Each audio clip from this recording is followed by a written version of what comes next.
जुट कर बिताते हैं। चारों तरफ से हवा आ रही है, ना कुछ ओढ़ने को ना कुछ बिछाने को, टूटी फूटी। सुबह उठते हैं, फिर रोटी का रोना होते हैं। माँ कहती हैं जाओ थोड़ी देर इधर उधर घूम करके आ जाओ।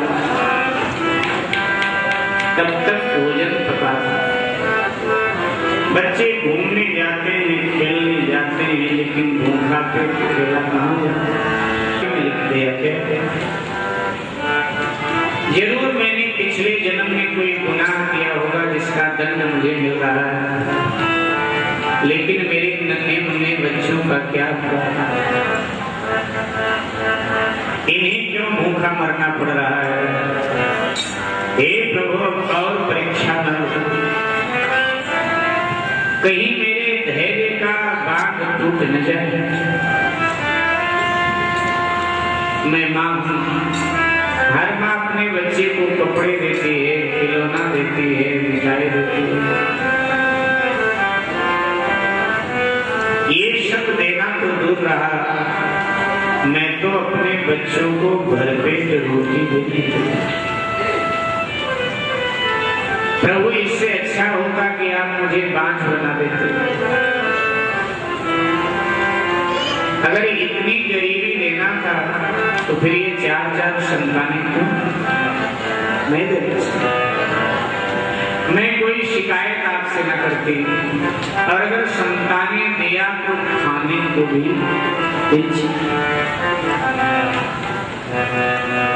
जब सुशीला जी होने लगी तो बच्चों को समझते देर न लगी कि हमारी माँ हमारी वजह से दुखी हो,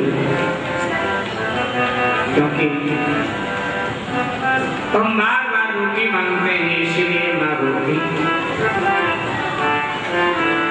बच्चे अपने हाथों से अपनी माँ के आंसुओं को पोंछते और कहते हैं माँ आप आंसू न बहाओ, हमें बिल्कुल भूख नहीं। सुशीला के बच्चे सुशील हो कहते हम पड़ोसन के घर गए थे, उसने हमको भरपेट भोजन करा दिया। झूठी ही डगारी लेके दिखाते हैं, झूठी ही माँ को पेट फुला के दिखाते हैं कि देखो हमारा पेट भरा। अभी तक सुशीला जी भगवान से शिकायत कर रही थी, लेकिन अब सुशीला जी भगवान को धन्यवाद कर रही हैं। हे प्रभु, आपने मेरे भाग्य में गरीबी जरूर दे दी, लेकिन आपने संतानें हमको योग्य दिया है। हमारी संतानें हमारे आंसू नहीं देती, इसके लिए प्रभु आपको धन्यवाद। द्वारिका में बैठे द्वारिकाधीश भगवान श्री कृष्ण सुदामा की दुर्दशा देख रहे हैं, क्योंकि उनसे कुछ छुपा नहीं तो सब जानने वाले, सर्वत्र उनकी नजर होती, ईश्वर से कुछ छुप नहीं सकता। द्वारिका में बैठे बैठे भगवान सुदामा की दुर्दशा देख रहे हैं। भक्त और भगवान के बीच में जिद थमी हुई। भगवान चाहता है कि भक्त मेरे द्वार पर आकर मांगे, गिड़गिड़ाए तो मैं दूं, लेकिन भक्त का कहना है कि मैं मांगूंगा बिल्कुल नहीं। हाँ, अपने आप देते हैं तो मैं हाथ फैला के ले लूंगा, और नहीं देते तो मैं मांगने वाला नहीं, मैं क्यों मांगू? जब मैं आपका हूं फिर आपको शर्म आनी चाहिए, आपको लज्जा आनी चाहिए कि सुदामा मेरा मित्र है, गरीबी में जी रहा है, तो मैं कुछ दूं। आप दोगे तो ले लूंगा, दोगे नहीं तो मांगूंगा नहीं। जिद है सुदामा और भगवान। सुदामा जी भजन तो करते हैं भगवान का खूब, लेकिन कभी भगवान से ये नहीं कहते प्रभु मेरी गरीबी नहीं, निष्काम भक्त। और आप सबको पता होगा कि भक्त भगवान की जब आपस में ठन जाती है तो भगवान को ही अपनी जिद तोड़नी पड़ती है। भक्त के सामने भगवान को अपनी हार कबूल करनी पड़ती है, अपनी जिद तोड़नी। महाभारत की वो घटना आप सबको याद हो कि भीष्म पितामह की प्रतिज्ञा है कि मैं कृष्ण को हथियार उठवा दूंगा। और कृष्ण की क्या प्रतिज्ञा थी? कृष्ण की प्रतिज्ञा थी कि मैं हथियार नहीं उठाऊंगा, महाभारत के युद्ध में मैं हथियार नहीं उठाऊंगा। इन भीष्म पितामह ने कह दिया था आज मैं हरि को अस्त्र गहाऊं, आज मैं भगवान को हथियार उठवा दूंगा। कसम मोहि गंगा जननी को शांतनु सुख न कहाऊं। मुझे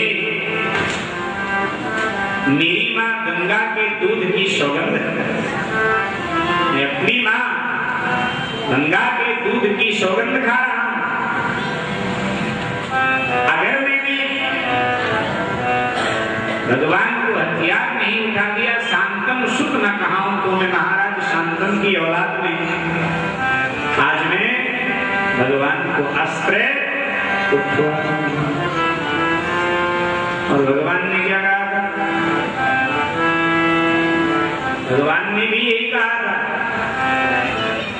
भीष्म पितामह ने कहा अगर मैं असल शांतम की औलाद हूं तो हथियार उठवा दूंगा। और भगवान ने भी यही कहा था कि मैं भी अगर एक बाप का हूं तो हथियार नहीं उठाऊंगा। लेकिन हुआ क्या? बिंदु जी महाराज ने बड़ा सुंदर इस विषय में टिप्पणी किया है अपनी कविता रसना विलास नाम की पुस्तक में। ध्यान दीजिए, रसना विलास नाम की पुस्तक में बिंदु जी महाराज ने बड़ी सुंदर टिप्पणी, बड़ा सुंदर भाव। अंततः हुआ क्या? भगवान को भीष्म के सामने अपनी प्रतिज्ञा, भगवान ने हथियार उठा, और जब भगवान ने हथियार उठा लिया प्रतिज्ञा तोड़ दी, तो फिर भगवान से संतों ने पूछ लिया कि आपने कहा था एक बाप का होऊंगा तो हथियार नहीं उठाऊंगा, तुमने तो हथियार उठा दिया। भगवान ने कहा हाँ। बोले फिर तो गड़बड़ हुआ मामला। भगवान ने कहा रे भाई हमारे एक बाप है का? हमारे तो बहुत सारे बाप हैं। कभी दशरथ बाप बन जाते हैं, कभी वसुदेव बाप बन जाते हैं, तो कभी नंद बाबा बाप बन जाते हैं, तो कभी खंभा बाप बन जाता है, कभी पत्थर बाप बन जाता है। हमारे बाप एक है कहा? भाई हमारे तो बाप अनेक हैं, इसलिए बुरा क्या मत। भाई खम्भ से प्रकट हुए तो खम्भ बाप हो गया, पत्थर से प्रकट हुए पत्थर बाप हो गया। बोले हमारे तो अनेक बाप हैं भाई, इसमें क्या बुरा। बिंदु जी की विश्व प्रसिद्ध पंक्तियां आप सब गुनगुनाते हैं कई बार कि प्रबल प्रेम के पाले पढ़कर प्रभु को नियम बदलते देखा, अपना मान टले टल जाए लेकिन भक्त का मान न टलते देखा। जिनके केवल कृपा दृष्टि से सारे जग को पलते देखा, उनको ही गोकुल में माखन के लिए 100 बार मचलते देखा। जिनके चरण कमल कमला के, कमला यानी लक्ष्मी, जिनके चरण कमल कमला के कर से सदा सहलते देखा। जिनके चरण कमलों को लक्ष्मी अपने कोमल हाथों से सहलाया करते हैं, दबाया करते हैं। कितने कोमल भगवान के चरण, लेकिन उन्हीं चरणों को भक्तों के लिए ब्रज में कंटकों पर यानी कांटों पर नंगे पांव विचरते देखा। वही परमात्मा भक्त के लिए कांटों पर नंगे पांव दौड़ रहा है। प्रबल प्रेम के पाले पड़कर प्रभु को नियम बदलते देखा। अपना मान टले टल जाए, लेकिन भक्त का मान न टले, बस उनके हो जाए। अंततः भगवान का हृदय करुणा से भर गया। आज प्रातःकाल की वेला भगवान श्री कृष्ण भिखारी के वेश में सुदामा जी की कुटिया के द्वार पर आ। झोपड़ी का द्वार खटखटाया, भिक्षांदेहि भिक्षांदेहि। हाँ बाबा, क्या बात? अरे मैया, मैं भूखा हूँ, 3 दिन का कुछ खिला। सुशीला जी की आंखें डबडबा आई। आप 3 दिन के भूखे हो, लेकिन हमारे बच्चों को इतनी सुखवा। आप घर घर घूमते भिखारी हो, हम घर बैठे भिखारी हैं, अंतर केवल इतना। बाबा कुछ ना। भिखारी के वेश में भगवान ने देखा सुशीला की ओर और कहा, देवी मैं तो ठहरा भिखारी, इस द्वार पे नहीं दूसरे द्वार पर मुझे मिल जाए, लेकिन आप गृहस्थ हैं, अगर आप बिना कुछ दिए हमें आगे भेज देते हैं, आपका गृहस्थ धर्म नष्ट हो जाए। शास्त्र का आदेश है कि गृहस्थी के द्वार पर कोई अतिथि आए, जरूर कुछ ना कुछ उसके हाथ पे कुछ दे। इसलिए देवी आप कुछ नहीं देंगे तो आपका गृहस्थ धर्म नष्ट हमें तो मिल जाएगा, इसलिए कुछ भी नहीं है, क्या कुछ तो दे दो। सुशीला जी ने कहा, याद आया महाराज, एक संपत्ति भगवान ने मुझे बहुत दिया, थोड़ा अपना पात्र आगे करो। भिखारियों के हाथ में कोई ना कोई बर्तन हो, भगवान भिखारी बन के गए थे तो पात्र भी, तो अपना पात्र जैसे आगे किया। सुशीला जी फपक कर रो पड़ी और उस पात्र को अपने आंसुओं से भर दिया। कहा, बाबा यही संपत्ति मुझे भगवान ने दिया, आंसू दे, इसके अतिरिक्त कुछ नहीं। इन आंसुओं को देखकर द्वारिकाधीश की आंखों में भी आंसू और कहा, देवी आप अपने पति का नाम मुझे बताएंगे? सुशीला जी ने कहा कि महाराज, मेरे पति को श्री सुदामा महाराज कहते हैं। आश्चर्य भरे दृष्टि से भगवान ने सुशीला की ओर देखा और कहा, अरे आप सुदामा जी की पत्नी हैं? हाँ महाराज, क्या? लेकिन देवी ये मैं कैसे मानूं कि सुदामा जी के घर में इतनी चरम सीमा की गई? अरे मैं नहीं, दुनिया का कोई भी व्यक्ति नहीं स्वीकार कर सकता कि सुदामा जी के घर में चरम सीमा की गई। स्वीकार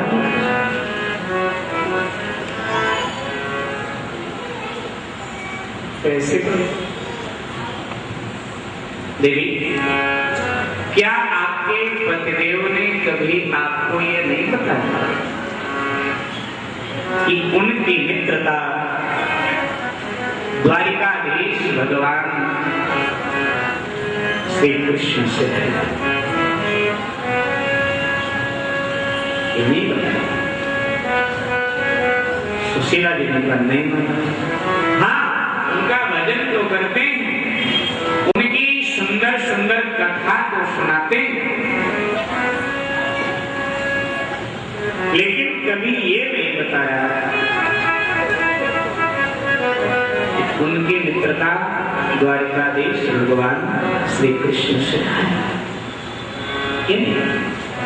देवी मैं बता देता हूं, आपके पति की मित्रता भगवान से है। अगर एक बार भूल कर भी आप अपने पति को द्वारिका भेज देती हो, तो द्वारिका जाने से आपके जन्म जन्मांतर की दरिद्रता नष्ट हो जाएगी।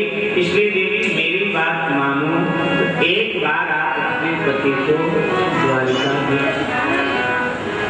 ठीक है महाराज, मैं प्रयास करूंगी। सुशीला जी झोपड़ी की ओर मुड़ी, भिखारी के वेश वेश में भगवान अंतर ध्यान हो गए, मानो रूठे सुदामा को मनाने आए। कई बार भक्त रूठ जाए तो भगवान मनाने आ जाते, अब तो आजा, अब तो मैं आ गया मनाने, अब क्या को उठाया। कई बार भक्त रूठ जाता है तो भगवान ऐसा करते।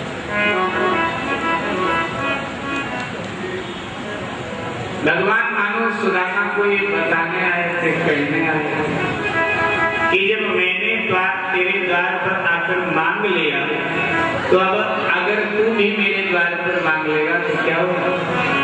जब मैं नहीं शर्माया तेरे द्वार पर मांगते हुए तो तू क्यों शर्माता है? तू तो ब्राह्मण है और ब्राह्मण का अधिकार है मांगना। ब्राह्मण अगर मांगता है तो उसका अधिकार है।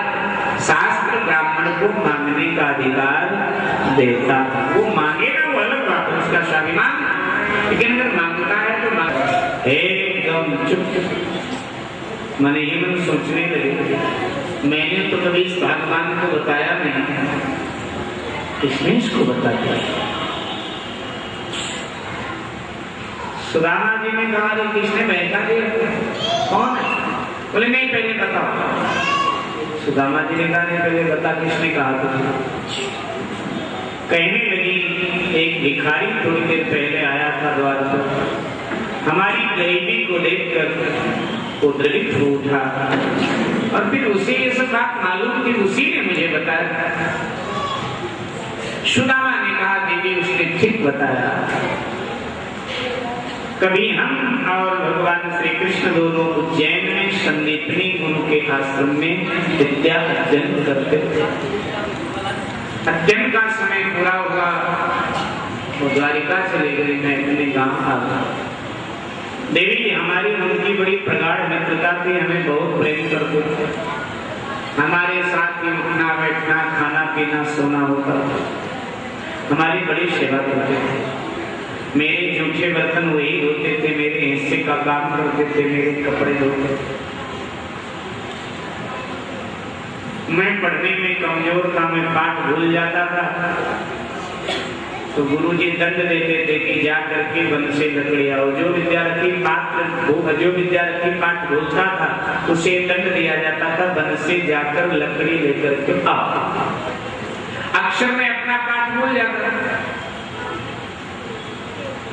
और जब गुरुजी मुझे दंड देते थे जा लकड़ी लेके आ, तो जानबूझकर श्री कृष्ण भी अपना पाठ बोल जाते थे, गलत पाठ गुरु जी को सुना देते थे, तो वही दंड श्री कृष्ण को भी मिलता था, तो भी जाता। और तब भगवान मेरे हिस्से की भी लकड़ी का गट्ठर अपने सर पे लाद करके लाते थे, मेरे हिस्से का काम करते थे। भगवान ने तो कहा है अनन्य चिंतन्तो माम ये जनाः परिपासते तेषां नित्यभियुक्तानां योगक्षेमं वहाम्यहम्। भगवान की घोषणा है कि मैं भक्त के भार को धोता हूं। सखा सोचे त्याग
देवी जिसने भी बताया तुम्हें सही है।